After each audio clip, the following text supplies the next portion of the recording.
Paciencia, pues, es no rendirse, no quitar el dedo del renglón, insistir. Nosotros decimos que Dios es bueno, pero cuando se presenta la prueba, tener paciencia es no quitar el dedo del renglón, es decir, seguir diciendo, sí, Dios es bueno. Insistimos en que Dios es bueno, con toda paciencia. El dominio propio, decíamos el domingo pasado, el dominio propio es la autonomía, la capacidad de gobernarnos a nosotros mismos y no que otras fuerzas externas, otros instintos, otros deseos nos gobiernen y nos esclavicen. Y confesábamos con ese precioso himno, Cautívame, Señor, confesábamos que hasta que somos cautivos por Dios, entonces somos realmente libres. Y todo aquel que no es cautivo de Dios es un terrible esclavo de las fuerzas de su propio egoísmo y de la maldad y del pecado. Pero solo el que se rinde como cautivo a Dios, a Jesucristo, es verdaderamente libre. Pero el dominio propio, como ese autogobierno, esa capacidad de tener iniciativa, ¿verdad?, necesita complementarse con la paciencia. No es suficiente solo tener dominio propio, digamos, iniciativa. La paciencia es como especie de continuativa, ¿no? Es darle continuidad a las iniciativas. Y no solamente continuativa, también acabativa, ¿verdad? No nos falta la iniciativa, tenemos iniciativas, pero nos falta la continuativa, ¿verdad? Es decir, seguir en la buena obra que el Señor ha comenzado en nosotros. Y no rendirse, no dejar el camino. Por esa continuidad a las iniciativas es la paciencia. Sí, es muy necesario tener el dominio propio como iniciativa, pero la madurez cristiana, ¿verdad?, es no solamente comenzar el buen camino, sino seguir caminando en el buen camino, con toda paciencia. Y entonces es el complemento perfecto al dominio propio. Al dominio propio, sí, hay que añadirle esa capacidad de aguantar, esa capacidad de resistir por largo tiempo, la capacidad de ser libres de las necesidades inmediatas, la capacidad de creer en el largo plazo. Es la diferencia entre la carrera de 100 metros y la carrera de fondo, llámese 21 o maratón. En mi caso, de fondo sería una 5K, ¿verdad? Ya sería de fondo para mí.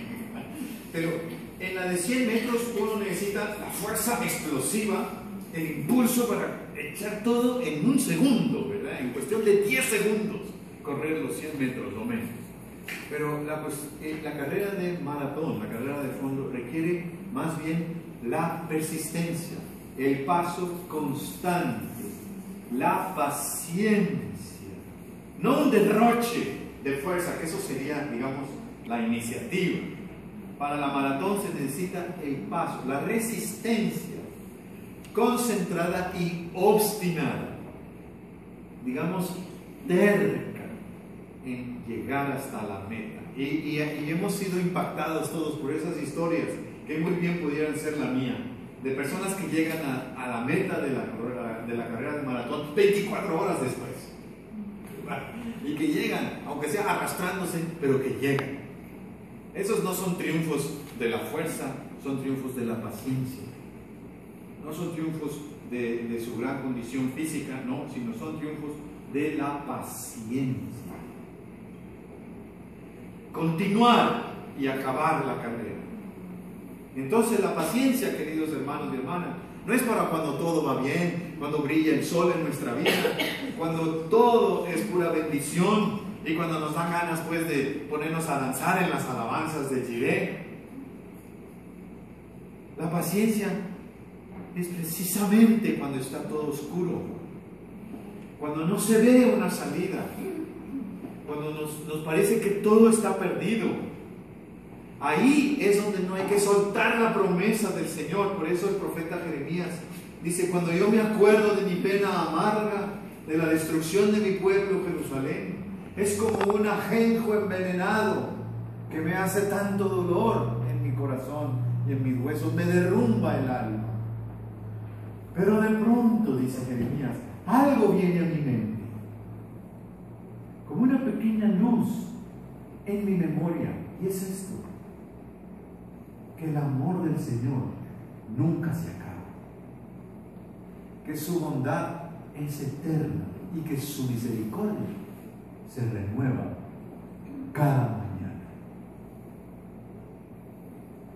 Algo viene a mi mente, me acuerdo de que Dios es bueno. Eso es tener paciencia. En medio de tu prueba, recuerda que Dios es bueno. Subraya pues ese recuerdo en tu mente: Dios es bueno. Y si es posible que el día de hoy no brilla el sol en mi vida, lo que yo sé es que hoy no es el último día de la historia. Me encantó una imagen que me encontré y que ha sido como una especie de texto lema para mí, que dice: al final todo va a estar bien, y si no está bien, es que todavía no es el final. La última palabra de nuestra historia es el amor perfecto, perfeccionado de Dios con su pueblo. Y para esta lección de paciencia tenemos dos ejemplos: un ejemplo divino y un ejemplo humano. El ejemplo divino: Dios le dice al profeta Oseas, que algunos jóvenes piensan que es el profeta más fresa de la Biblia, porque se llama Oseas, pero en realidad es de los profetas más sufridos de la Biblia.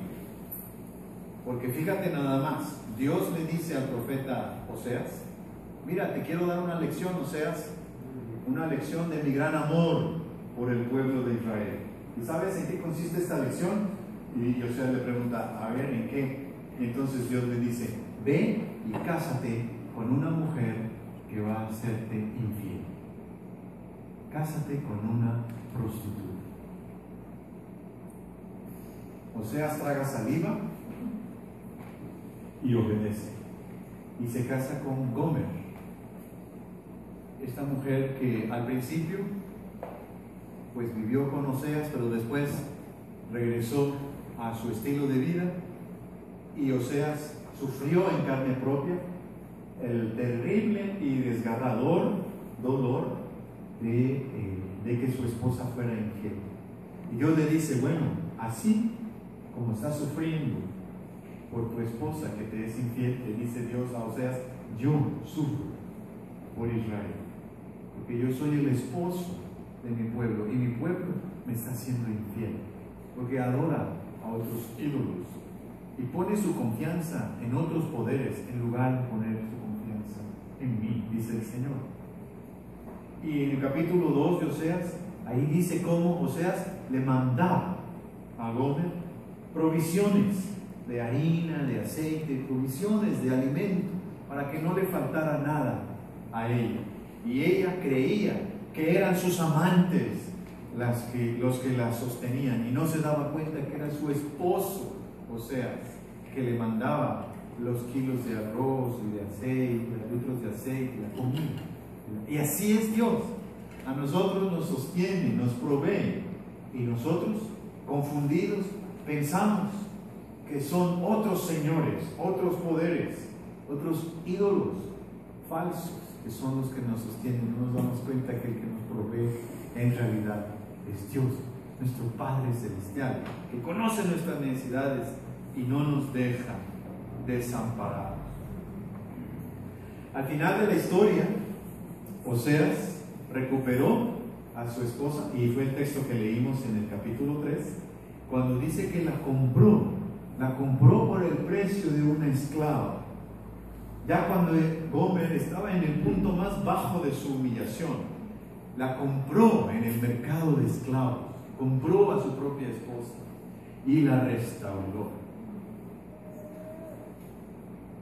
Aprendió así que la relación entre nosotros y Dios es muy similar. Dios nos tiene paciencia.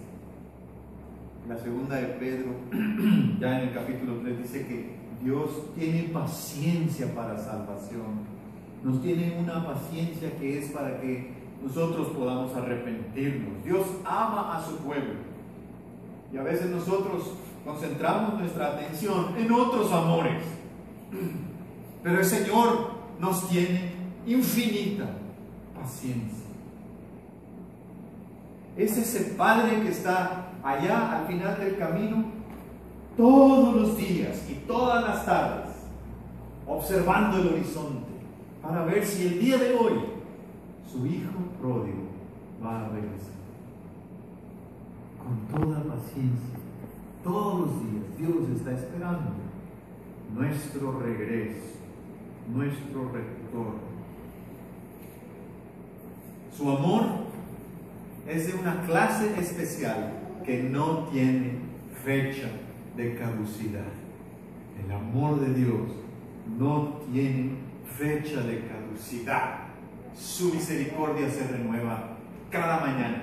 Y si ustedes, hermanos, están conmigo, saben que en algún lugar del mundo ahorita está amaneciendo. Y dentro de media hora, en algún lugar del mundo va a estar amaneciendo dentro de 5 horas, en algún lugar del mundo va a estar amaneciendo. ¿Qué nos dice eso? Que siempre se está renovando la misericordia de Dios, porque se renueva cada mañana y siempre es de mañana en algún punto del planeta. Así la misericordia de Dios siempre se está renovando y no tiene fecha de caducidad su amor.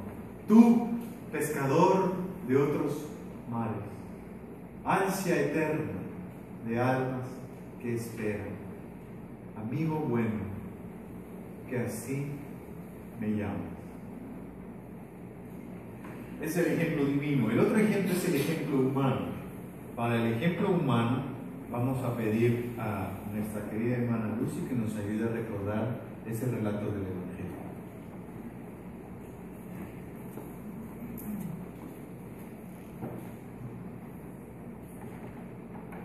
Quiero compartir con ustedes una historia verdadera de la palabra de Dios, de una mujer que en todo amor por su hija, en toda paciencia, esperaba que llegara Jesús hasta donde ella estaba. Y cuando llegó Jesús a la tierra de Tiro y de Sidón, en esas regiones, llegó a una casa, pero él no quería que se supiera que ella estaba. Y esa mujer había estado con mucha paciencia esperando que Jesús pasara por ahí. Entonces, pues pasó lo inevitable. Ella llegó a Jesús. Y cuando se encuentra con él, se arrodilla y le ruega por su hija que tenía un espíritu inmundo. Y Jesús le dice: espera, porque necesito primero alimentar y saciar el hambre de los de la casa. Y ella, ahí está de nuevo esa mujer con toda paciencia.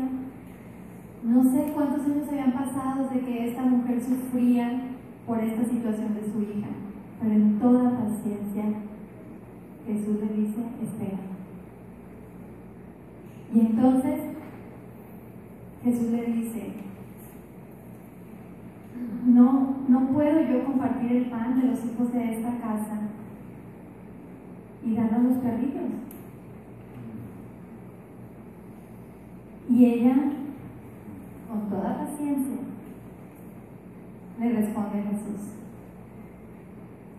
pero también los perrillos comen de las migajas del pan de los hijos de la casa que caen ahí debajo de la mesa. Y entonces hubo respuesta después de toda la paciencia de amor de esta mujer. Y es ahí donde escucha la respuesta de Dios. Jesús diciéndole: ve a tu casa, porque el demonio ha salido de tu hija. Y ella, no sé si ahí caminaba deprisa, si caminaba lento, pensando en este gran milagro que Jesús estaba haciendo ya en la vida de su hija. Pero llega a su casa, encuentra a su hija acostada y ya no estaba más el demonio en ella. Esta es una historia verdadera de la palabra de Dios.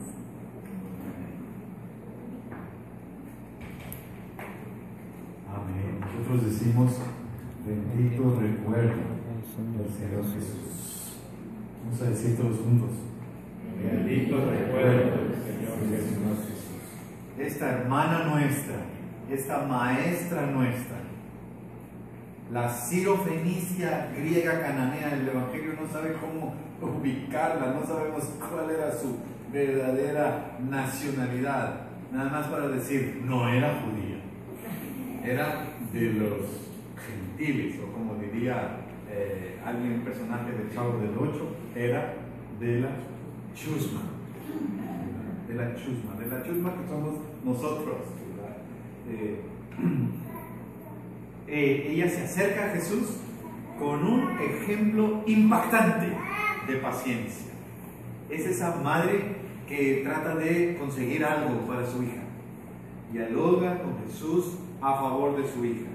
Todas las mamás a las que les han contestado: no, en esta escuela ya no hay cupo para su hijo, entienden perfectamente a esta mujer.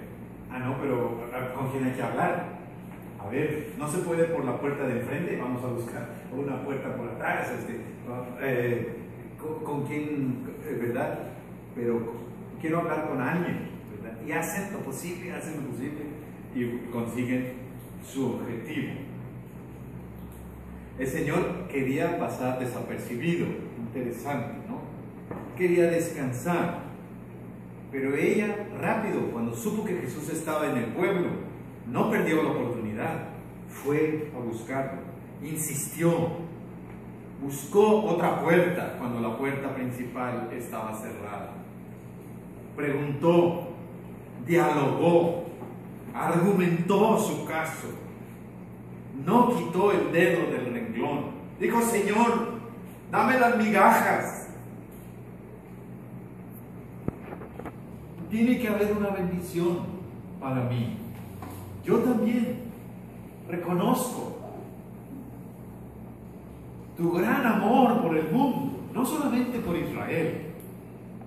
Cuando hay fiesta en la casa, hasta los perrillos salimos beneficiados, ¿verdad? Cuando se compra ese Kentucky Fried Chicken los domingos, ¿verdad? A los perritos también nos toca un sabor de la receta secreta, ¿verdad? También nosotros gozamos, ¿verdad?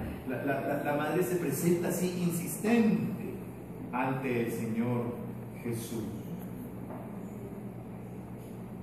Miguitas de ternura, como dice Alberto Cortés. Dame las miguitas, las migajas, dame lo que te sobra. A lo mejor en tu vida hay mucha bendición, alrededor de ti hay gente que está buscando, aunque sea las migajas que caen de la mesa cuando hay fiesta. Bueno, que estos ejemplos de paciencia nos inspiren a nosotros. Hay que añadirle al dominio propio paciencia. Sí, es cierto, gracias a Cristo podemos tener dominio propio y gobernarnos a nosotros mismos y no ser nada más objeto de todo viento y de toda fuerza que nos obliga a vivir de alguna manera. Nosotros tenemos una línea y con dominio propio la adoptamos, pero necesitamos, para seguir en esa línea, en ese camino de justicia, necesitamos añadirle paciencia. Creemos que la iglesia es la respuesta de Dios a las necesidades humanas. La iglesia, nosotros, somos la sal de la tierra, la luz del mundo. La respuesta que Dios le da a las necesidades del mundo al que Dios tanto ama. Por eso, tenemos que seguir insistiendo, seguir construyendo una comunidad de solidaridad que está fundada en el amor inextinguible de Dios. El Señor nos está invitando hoy a no dejar de caminar, no soltar la cuerda. Veamos, hermano, lo que tenemos aquí. Veamos la gran obra de Dios entre nosotros. Es una iglesia hermosa, pero también estamos atribulados. Hay pruebas, hay dificultades, hay quebranto. Pues en ese momento es cuando tenemos que decir, vale la pena creer en Dios, vale la pena creer en Cristo, vale la pena darle continuidad a nuestros sueños. Sigamos insistiendo, hermanos y hermanas, que creemos que Dios es bueno. Sigamos insistiendo que creemos que Dios ama al mundo. Sigamos insistiendo que Dios ama al ser humano. Sigamos insistiendo en lo que creemos sobre la iglesia, sobre el ministerio, sobre la misión, sobre la esperanza del reino y sobre todo sigamos creyendo en el inagotable amor de Dios.